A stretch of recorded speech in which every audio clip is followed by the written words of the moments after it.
Hello, welcome to my Toastmasters club, the Think and Speak.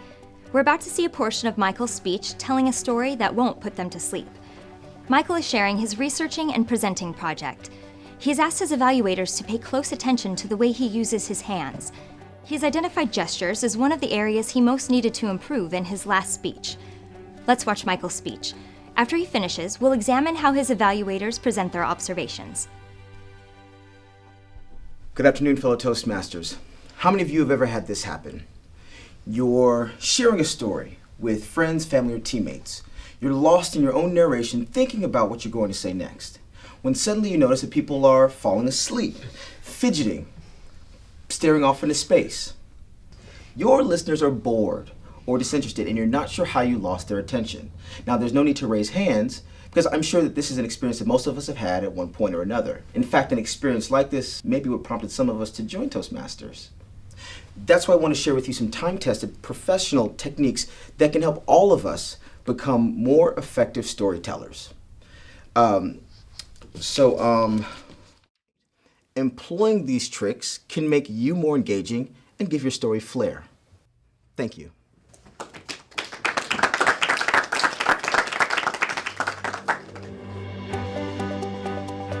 Now that Michael has given his speech, he'll hear from his evaluators.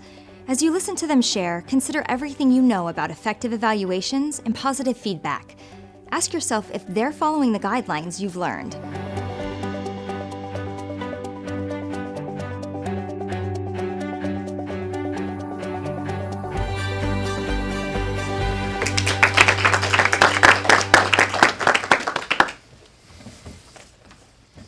Michael, I really enjoyed listening to your speech. You did a good job and kept everyone engaged.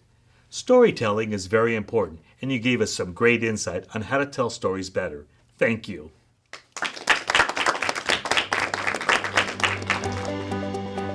This evaluation was ineffective because the evaluator did not reinforce specific positive behaviors, focus on project competencies, or highlight areas for improvement. Let's listen to another evaluator and see if she is able to give Michael a stronger evaluation.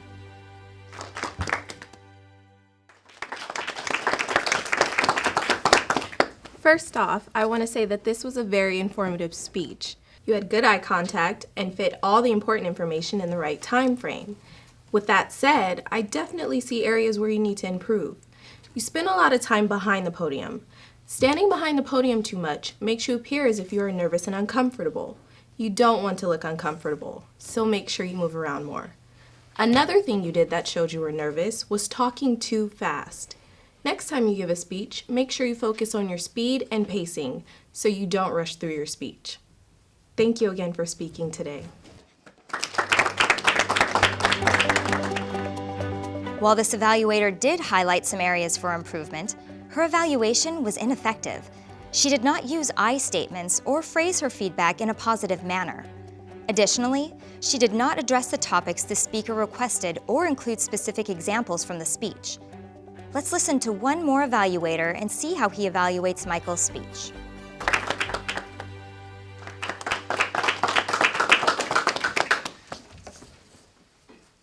Thank you for sharing your research with us, Michael. That was a well-delivered speech, and I noticed several areas where you have improved since your last speech. The thing that stood out to me the most during your presentation was the use of hand gestures. Based on our conversation before the meeting, I know that this was an area you were specifically focused on. I could really tell you've been practicing this. I thought it was particularly effective the way you used your hands to emphasize your opening story about listeners who are bored and disengaged. It really helped pull me into the speech. I know our grammarian was keeping count, but I also noticed that the number of ums you used was much less in this speech than in your last. Good work. Since this is a research project, one of the goals is to use credible sources and share it with your audience.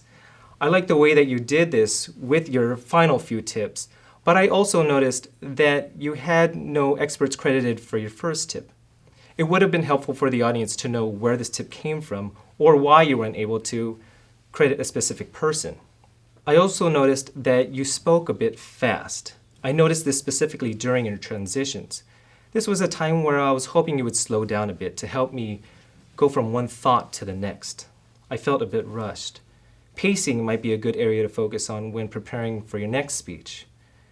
I like the way you crafted smooth, clear transitions. This helped me follow the flow of your speech. I thought it was particularly effective the way you summed up your previous tips while transitioning into your final tip. To summarize, I was very impressed by your speech. I saw a great deal of improvement.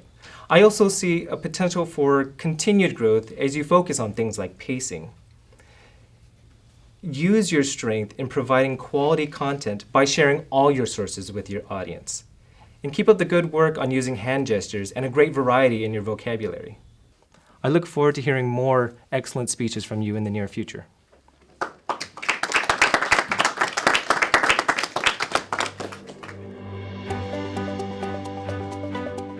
This final evaluator did a great job encouraging and affirming Michael, while also offering helpful insights he can apply to his next speech.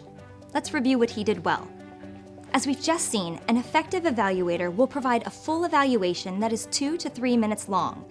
Use I statements that focus on observed behaviors, give specific examples from the speech to support feedback, provide positive, encouraging feedback rather than advice, reference the speaker's goals and the evaluation criteria, highlight the speaker's strong points, and conclude with a summary that affirms the speaker.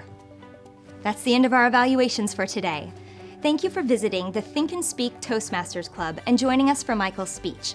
I hope this helps you in crafting feedback when it is your turn to be an evaluator.